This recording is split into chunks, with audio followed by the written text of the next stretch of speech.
week 2 of Vlogmas. It was funny, so I didn't read a ton today because I spent most of the day, besides that I wasn't working, editing last week's video, and it was very educational. I've already kind of found some things that I wanted to tweak, which is why we're in a new location. That is mostly though because Danielle saw my background last time and was like, we can do better than this. So like I said, haven't read as much today.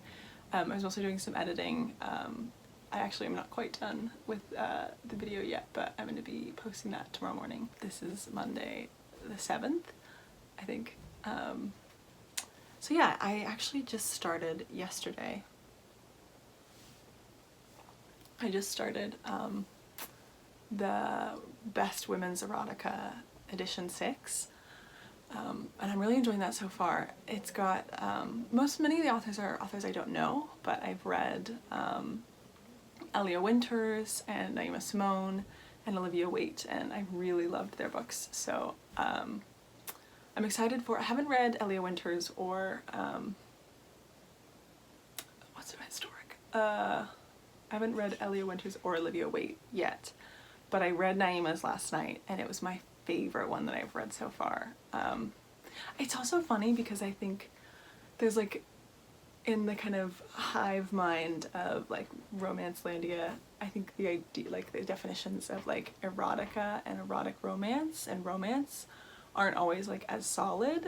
And I think because like I guess it's more outside of Romancelandia, but sometimes even within. Anyways, I somehow like haven't read like erotica in a really long time, so I kind of forgot that it's like very different and it's a lot more like shorter, and it feels in some ways episodic, even though it's not like there aren't multiple episodes as you were of the same story, but it's very much kind of like a snapshot, and it like was a little bit like it took a minute to kind of recollect what that feels like, but it's really fun. I love Naima's. I think I finished the first 3, so that's been really fun. That releases tomorrow.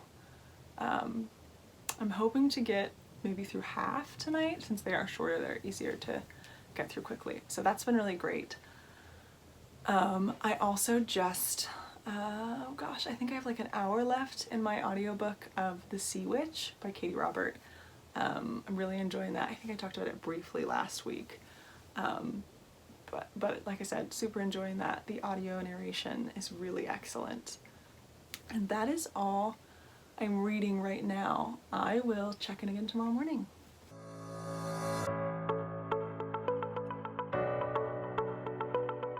Hey guys, welcome back to my channel. This is week 2 of my reading vlog, or Vlogmas. I think it's day 8 because it's the 8th of December. And today I mostly read from, it actually released today, it was the Best Women's Erotica of the Year edition volume 6. And I really have been enjoying that one. I'm not quite done with it yet. I have like 3 or 4 stories left, but I have gotten through most of them, and actually through all of the books by authors that I was really excited about. I have a few that I like want to talk about a little more in depth. There's a lot of them, so like I can't talk about all of them or else it would be really, really long, like that first video which I posted today. I'm really happy to have finally posted it. It also feels kind of weird and meta to talk about it, but whatever. Really happy, but I'm also like, because I am a perfectionist, like I will watch it and immediately be like, oh my gosh, look at all these things that I want to edit. But also, if we only put out things that were perfect, we would never create things, because things are never gonna be good enough to our like own kind of brains. Anyways, I was really excited about that. Backtracking. Few stories I want to talk about from the Best Women's Erotica. First of which was Naima Simone's, I think, Inked on My Skin or Inked on Her Skin. Can't remember which, but that one was really cool. I loved the premise. It kind of picked up with the heroine had known the hero in the past. It was kind of like a best friend's, brother's best friend situation, and something had happened that I think he had left a party and she was at the party, and something happened with another guy. Like he kind of like, I think someone had tried to assault her. Content warning for this story, there is reference to past assault, but there's nothing on page. Yeah, and so the hero had like blamed himself, and he hadn't like seen her since then, but she'd of course been in love with him this whole time. And the book picks up where the heroine, or the novelette, I'm not really sure, the short story, picks up where the heroine is like going on to this tattoo like TV show where it's like a marathon tattoo, and there's like a number of competitors, and they're all like trying to like have the best tattoo that's done within like a certain number of hours. And the heroine has volunteered because the hero is on the show and he's one of the tattoo artists. And so it just kind of shows her showing up, getting the tattoo live, and then they hook up afterwards. And this one really struck me because I had read, like this was, I want to say, the fourth story, and like I had really enjoyed kind of this like form, like I said yesterday. I haven't read erotica in a while, and I like forgot how kind of like it's like a snapshot of a person's life, not necessarily like a relationship or anything, and I had enjoyed them, but I think it was very clear to me that Naima is a romance author, because she packed like a history, a present, and a future somehow into this like really, really small time frame. And like I immediately, like I knew who these people were, I like knew a bit of their backstory, and I was just very struck, like, God, Naima is so good. I've loved her stories, but it was like her full-length novels. But it was interesting to kind of see a shorter version and see like what a powerhouse she is. Because I think it's really hard to nail it, the shorter the medium is, but she totally killed it. So I loved that one. Another one that I really liked was Mia Hopkins. I think that one was called The Eighth Wonder of the World. And it was kind of like a woman, I can't remember if she had like recently gotten through a divorce. There was some sort of recent breakup.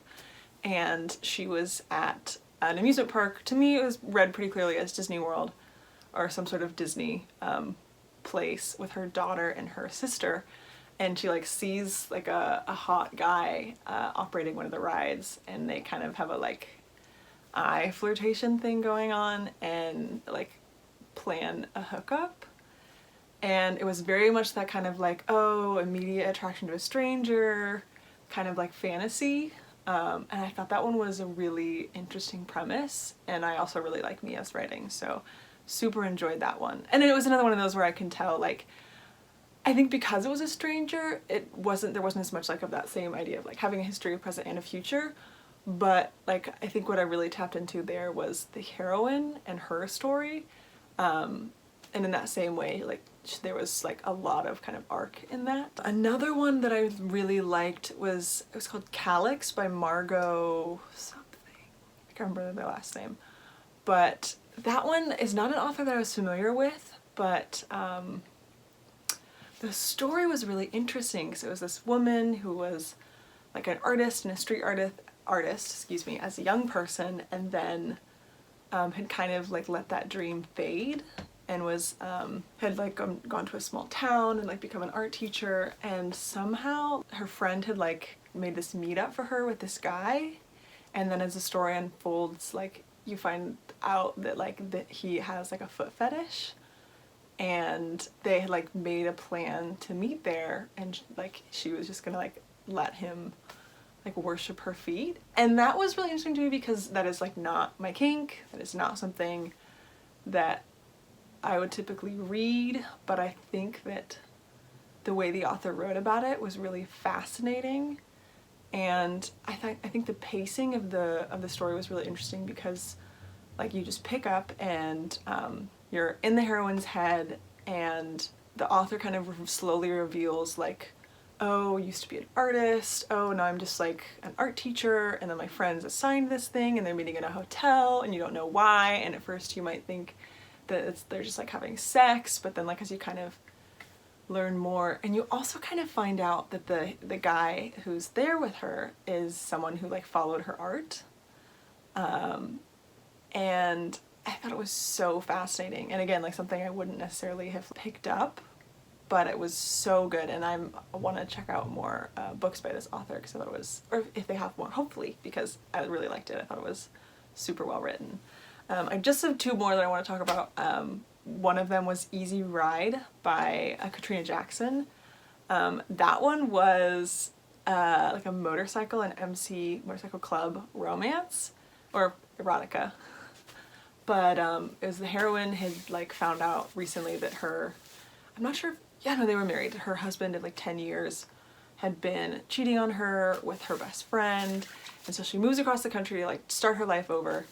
And she's working on campus and sees like this flyer for a fundraiser at this like motorcycle club, and she's like just kind of realizing that her past relationship had like shut down a lot of like parts of who she was, and so she's like, past me would have gone to this, but me in this relationship wouldn't. And so she kind of pushes herself out of her like her shell and like out of kind of who she's become to go to this like dance that is also a fundraiser.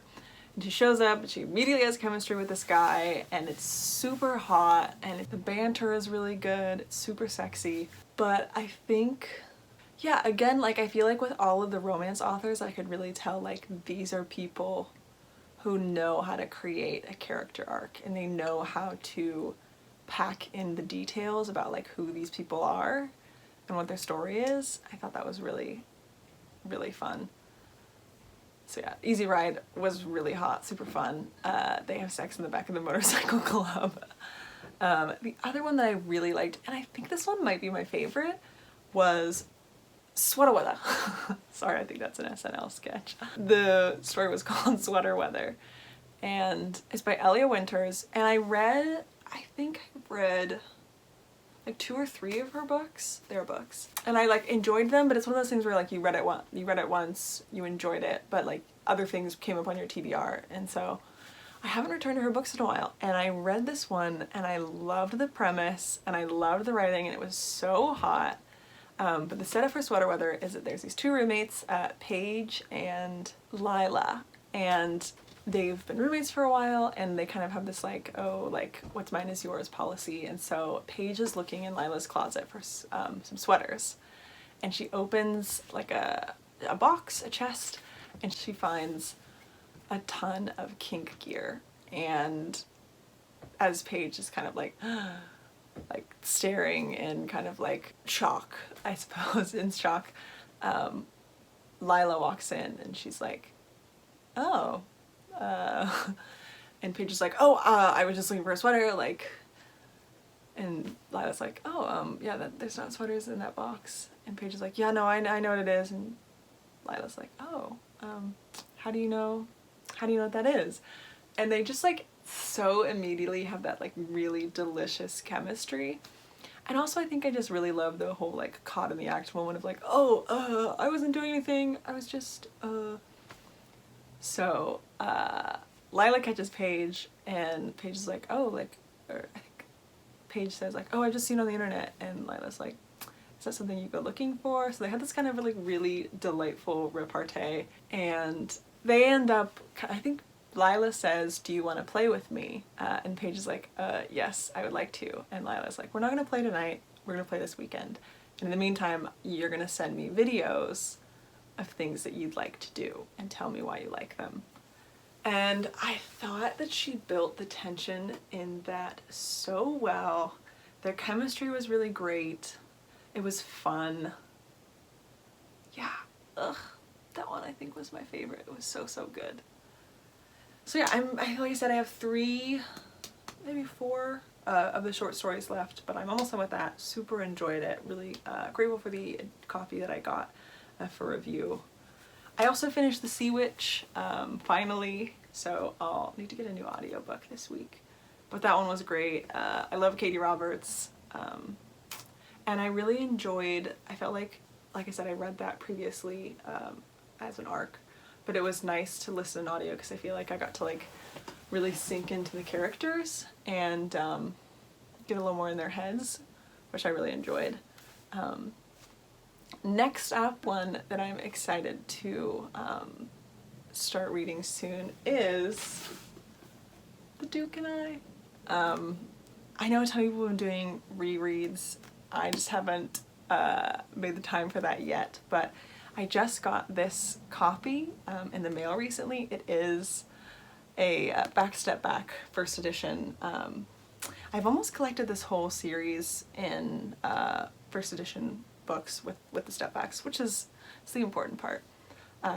So now that I have this one, I am gonna start a reread of the series so that I can prepare for Bridgerton. So I'm very excited to reread this. I know that Dana, or to all the nerdy girls, excuse me, on Instagram recently did a reading vlog on this one. So I'm excited to read this one, check out her reading vlog, and see what our thoughts are on this book.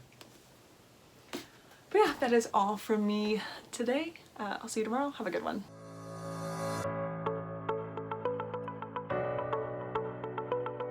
This is day 9 of Vlogmas, and my phone is at 9%, so we're gonna try and be quick tonight.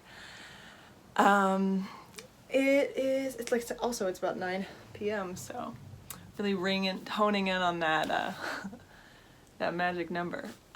Anyways, yesterday I said I was gonna start Daring and the Duke, or excuse me, not Daring and the Duke.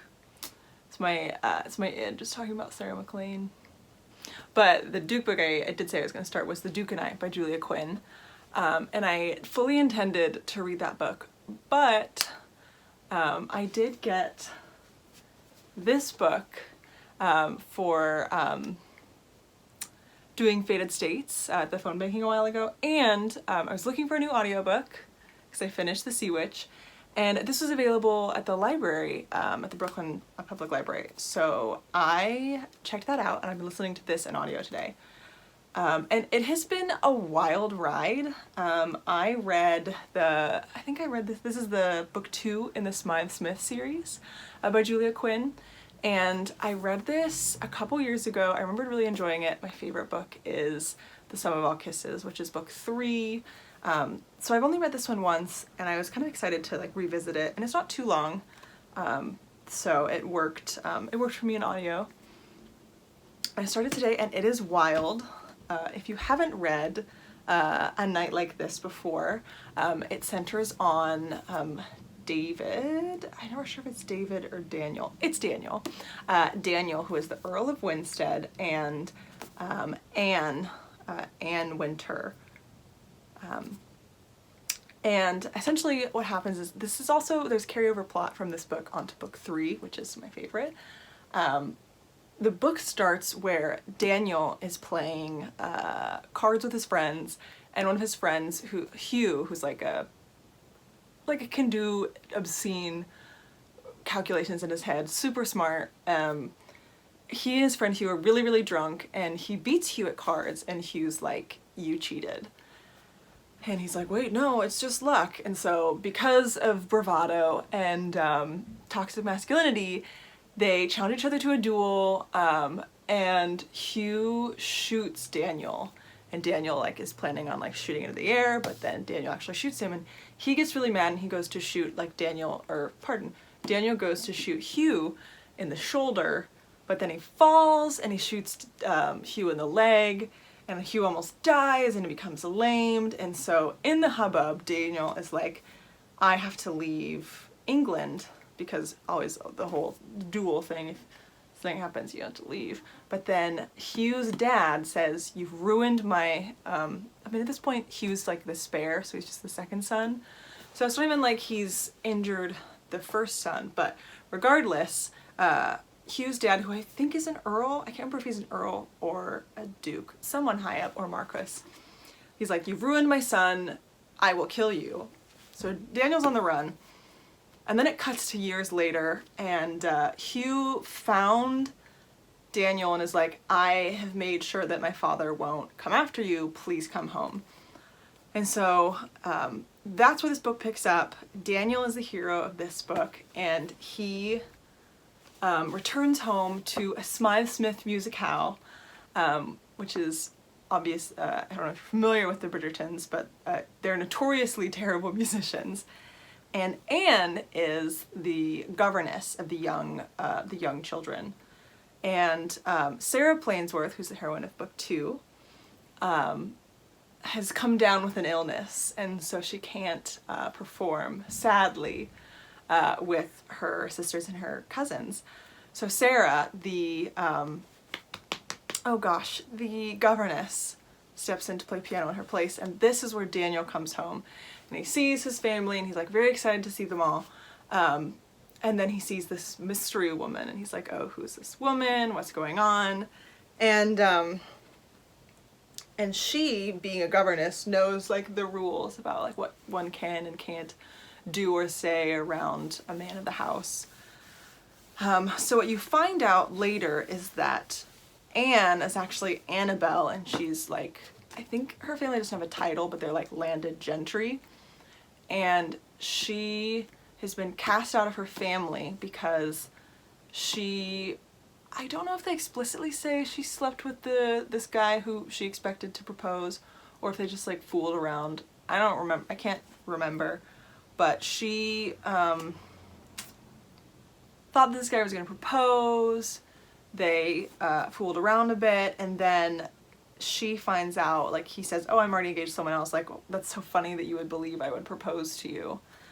And so she's like devastated and really disappointed, and when he comes after her, like after revealing that he has no intention of marrying her, she's like, oh, like, don't touch me. How, like, I thought that this was actually something. He's like, oh, haha, like pretty much you're a good lay, and you're not really anything else. Like you wouldn't benefit me. And so she, to like protect herself from him, picks up a penknife, because they're in a study in the middle of a ball, and she's like, stay away from me, and he ignores her, and she stabs him in the cheek, and it like cuts his face up. And so then this dude is like, I'm gonna kill you, and the dad's like, no, we can't have that happen, but she's forced to run away and be disowned by her family. So Anne is in hiding, serving as a governess, and Daniel is like, this one's hot. And so I know that like the power dynamic here may or may not be everyone's favorite. Actually, I don't know if typically I'm a big fan of like funky power dynamics, just because sometimes they are fun and sexy.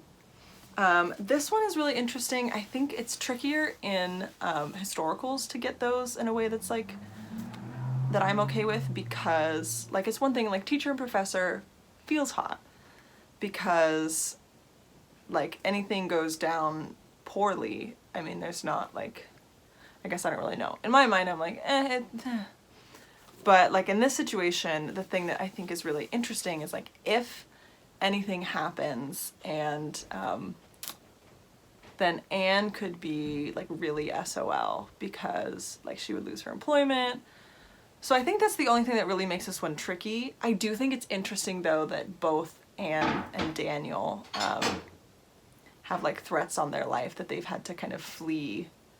And I mean, it's patriarchy, but it's interesting how like despite them both doing that, like Anne is like alone in the world. She has like no one else, and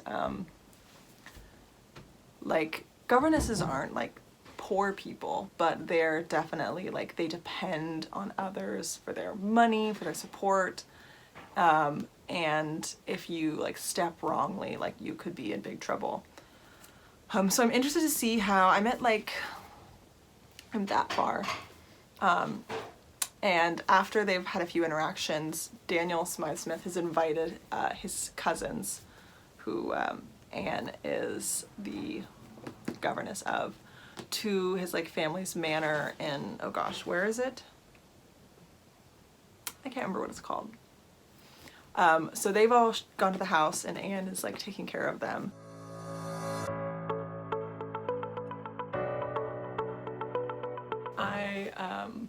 My phone died last night, so I got cut off. before finishing. But I was talking about this book, A Night Like This by Julia Quinn. And I don't want to go on too much longer about that one. I feel like I've spoken quite a bit, but what I was talking about last night is that it's interesting how Daniel kind of continues to invite Anne into situations that are very clearly compromising.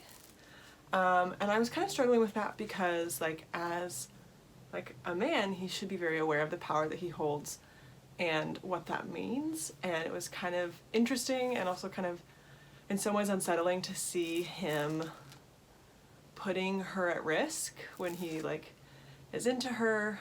So that was kind of tricky to think about, but then I listened to it a little bit more last night, and right when when they're first getting to the house, he is like, oh, let me show you to your room, and she's kind of like rattled because, you know, being a woman in service, like she has experienced men mistreating the power they hold over her as like the man of the house, whatever.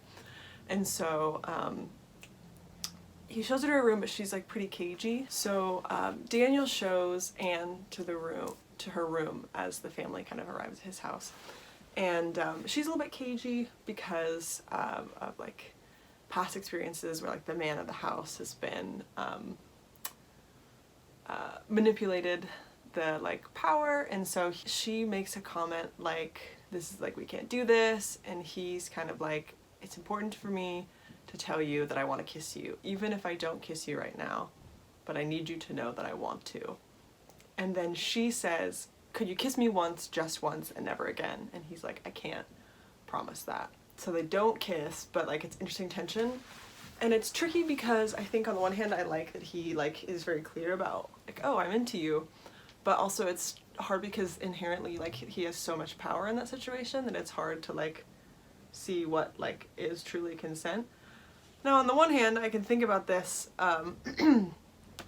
very much in like a study of the text and power dynamics, and in that case I'm like, power dynamics are a bit iffy. Can there truly be consent? But as someone enjoying a romance novel to turn off my brain, it works for me. So I guess it depends on, you may perceive this depending on what you're aiming for. Anyways, I'm about in the middle of that one, really enjoying it. The audio narration is great. I think it's by Rosalind Landor. I also, this morning, Caroline woke me up and I got up at like 5. So I read the remaking of Corbin Whale. It's like a Christmas, well, it's not a Christmas, it's a holiday themed novella, and it's really interesting. One of the heroes in that book, his aunts raised him, and they both like, it was kind of like in the middle of the woods, he didn't have a lot of friends, and so I can't tell, it's unsure of whether or not like his like behavior, his like shyness, his way of communicating is more a result of being neurotypical or being raised in kind of unusual circumstances. But the way that it's Alex and Corbin are the two heroes, and the way that Alex like very like respectfully, he doesn't even really pursue him for a lot of the book. He just like wants to be Corbin's friends and wants to make sure Corbin is like happy and okay. And it's really lovely. It was also really interesting because I feel like his experiences are just so different as like growing up from like the like normative nuclear family, and so like he's very much shaped by that. And he felt so different from a lot of like characters that I normally read in a romance novel. And that was really interesting. Really enjoyed that. It was so good. It's really sweet. Alex is a baker, and he like returns home after like leaving his job, and his mom like has a coffee shop that she used to run with his dad, and so he reopens it as a bakery, and Corbin comes in. So that was really cute. Definitely recommend that. I think there are some content warnings. I can't remember what they are right now. That is about it for today. I'm gonna keep listening to Night Like This. I also just wanted to share, I got these 2 books in the mail yesterday, and with these I have completed my series of the Bridgertons, and I have the whole series now with step backs. So very excited about that. These will probably make an appearance in the next few weeks on Step Back Saturday. But yeah, I probably will check in a little bit later today. Bye guys.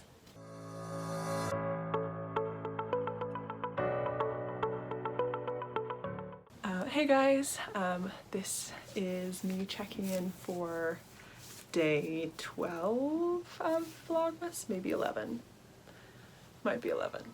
A day of Vlogmas. I have a few books I've been reading. I want to talk about the first being this book. I finished the audiobook today, and it's really funny. I had a number of kind of conflicting, I had complex emotions, feelings, thoughts about this book. And I think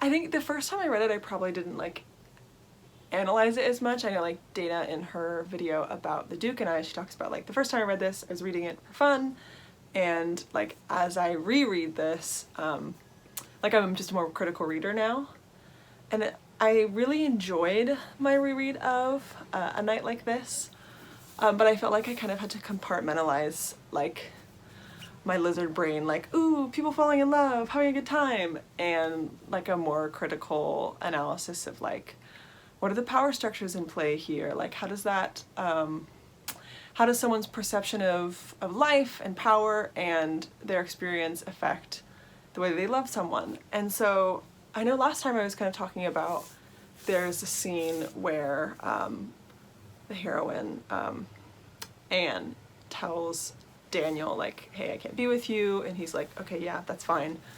But then later, like within I think a day or so, he like comes up into her room, and they end up like kind of fooling around, and then she's like, wait, no, I can't do this, like it will literally ruin my life. And he like is kind of like, oh yeah, right, okay. And like I said, like on the one hand, I very much enjoyed it, and like Julia Quinn is a great writer, and there's like lots of like drama and angst, which was great. But I also felt like I struggled with Daniel's character, because it's made very clear to him by the heroine, by his aunt later on, that if he continues to pay attention to Anne, he continues to put her life at risk, because if something like goes wrong, or not really something goes wrong, if anything happens between them and it's found out, that she would lose her position and not get a letter of reference, and so that would likely like mean that she loses the ability to be a governess. So and he's like very aware of that, and like he inherently, as someone who holds power via a title, should be very aware of the power that he wields, but he continues to pursue Anne despite that. And like I think there's always the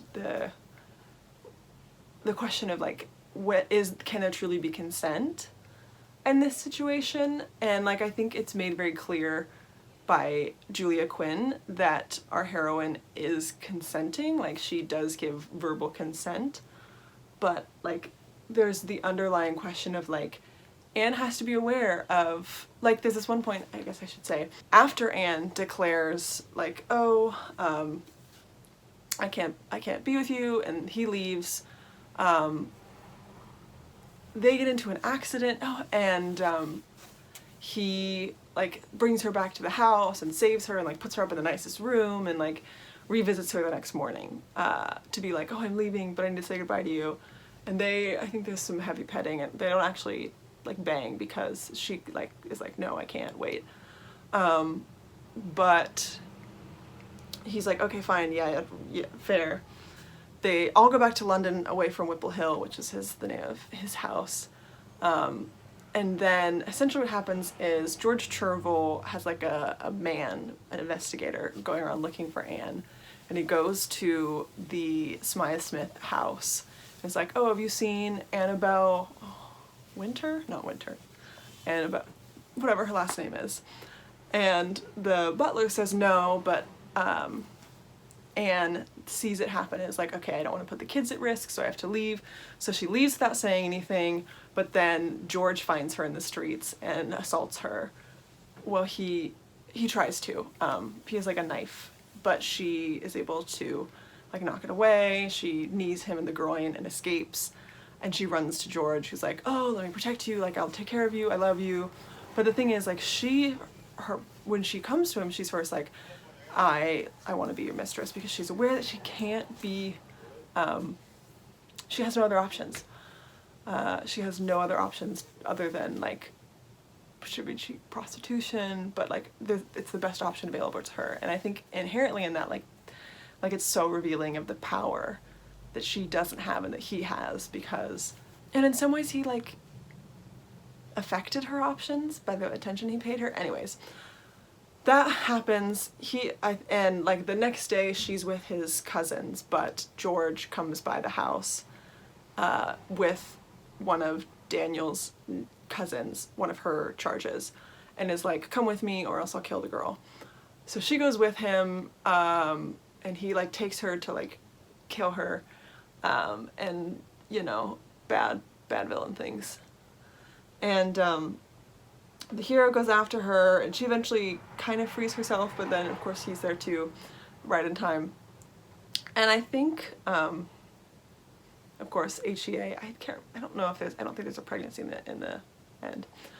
But I think the thing that is just like I said, I'm kind of holding these two things in hand, because at once it was a very exciting book. It was like I care about both the protagonists, but excuse me, I didn't bring tea with me, and that was clearly a foolish decision.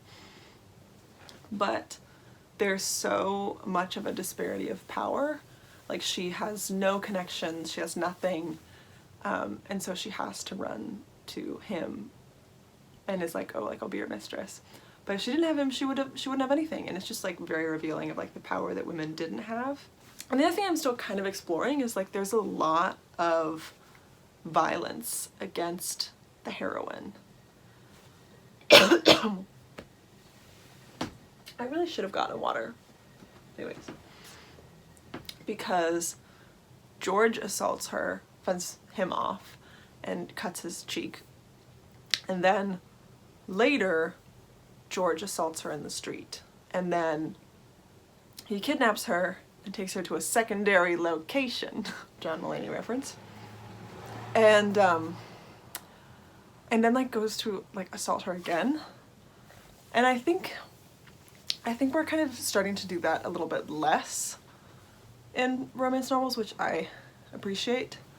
And it made me think I have a friend who is a romance scholar, and we were talking on like a Zoom happy hour somewhat recently, and she was saying that like often, like, because writing in general, but like romance is a way that we like write through kind of the social zeitgeist and like what's going on in the world and what I don't know, what it's like to live and be a person, and that like filters in. And so I wonder like how, like, what was going on in the world that made Julia Quinn write about a heroine who is like constantly under the threat of death and assault.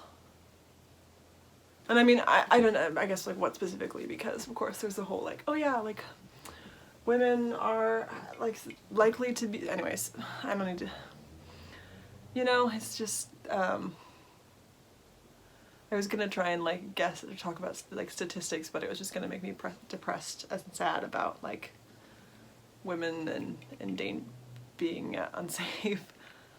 But yeah, like I said, it's really interesting. I enjoyed it, but I don't think it's a book that would be written today. I think that there's just a lot of assault, and I think the power dynamic is really hard. I do think that Julia Quinn, excuse me, I think she writes it well. And the other thing is like it is inherently written into the plot, so it's not like it's there extraneously, like.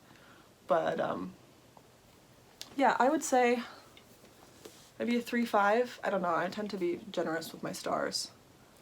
I also love how the shoe is just bright pink on this cover. The other thing that I have read, I finished it this afternoon, is I picked up, I was looking for something like short and very hot, and so I picked up Sugar Daddies by Jade West. And I think this is the second book by Jade West that I've read. Both were very hot, but they're both also quite long. And I think I need to, this is cemented in my brain, the fact that Jade West does not write short things, and I really didn't want all the plot. But I found it to be really interesting, mostly because it is like an MMF book. But I think that the premise of like a poly relationship requires that, in my mind, everyone in the relationship has a POV in the book, because like there's so much communication required when like whenever two people are falling in love and trying to live in a way that is like loving and honoring towards each other, that takes a lot of communication. You need more communication the more people you have on the page. And I thought it was really interesting because there are 3 protagonists in this book: Rick, Carl, and Katie. But Katie and Carl are the only 2 people in the relationship who have POV chapters in this book.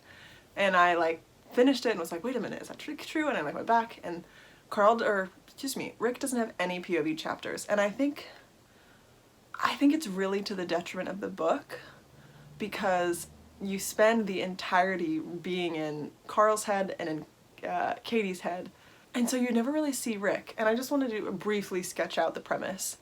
They meet on like a seeking arrangement style website, and they start kind of like they kind of want to see what happens. So they all meet on this website. They're like, okay, yeah, let's like start seeing each other. Carl and Rick are a little bit older and they've been together for a really long time. At the same time, the heroine she's a horse girl. So Crystal, this one's for you, maybe. She's a horse girl, and she has graduated with a business degree, but just wants to start like a yard. I hope I used the right term there. She has a horse named Samson that she really loves, and she wants to start a yard and teach people how to ride. But in order to have the money for that, this is why she started doing this whole sugar daddy situation. And her father, who she's not known for most of her life, she calls him a sperm donor, wants her to try this like internship program in his company, because he has loved her but didn't know about her for a while, and then anyways, plot reasons. So she agrees to do this whole program, and in return he'll help her with her farm, yard, whatever the word is. But what she finds out is that Carl also works for her dad. So there's that whole dynamic. And there's like a weird dynamic between her dad and her dad's family and Katie, because the dad had an affair with his secretary, Katie's mom, and didn't know that she was pregnant. Anyways, so there's a whole work thing. Katie's training for like a race. Carl wants Katie to work out her problems with her dad and her stepsister. There's lots of sex. Katie finds out eventually that the reason that Carl and Rick are looking for something is that Carl really wants to be a dad and he wants to have like a family. And Katie's like, I can't give that to you, I don't want kids. And so they're kind of like, oh, what are we gonna do? And then Katie finds out that her dad didn't know about her, and that it's not that he didn't love her, it's just he didn't know that she was alive because her mom had said that she got an abortion. So there's all those things, and then somehow she and her dad kind of make up, and then she kind of makes up with her sister-in-law. There's this, or not sister-in-law, stepsister, I think. No, whatever. Sister, whatever. There's this whole race, and then her horse misses a jump, and something bad happens. He's really injured. But then they're all in love in the end, and so it's happy. And it was an interesting book because it was very hot, but like I said, there's only the POV of the 2 characters, which means you really only see Carl and Katie fall in love. And Rick's just kind of like there, like the funny guy, the bottom of the 2 men. And like, he's an artist, like a musician, and like they immediately kind of establish that like Rick's the nice fun one, and like Carl's the rugged, like rough, hard to get to know guy. And so you really just have like the two of them falling in love and then Rick's just like there. And I couldn't really buy it as a romance between the three of them because you never see like what Rick's thinking, you never see like his POV. So I really struggle with that, and I think it's really to the detriment of the book, which is why I would probably only give it 2 stars, maybe 2.5. And also the plot felt a little much. So I did finish that one, but I just kind of struggled with it.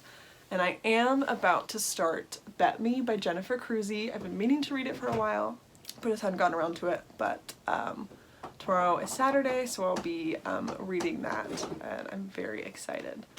So yeah, that's today. I will check it again tomorrow.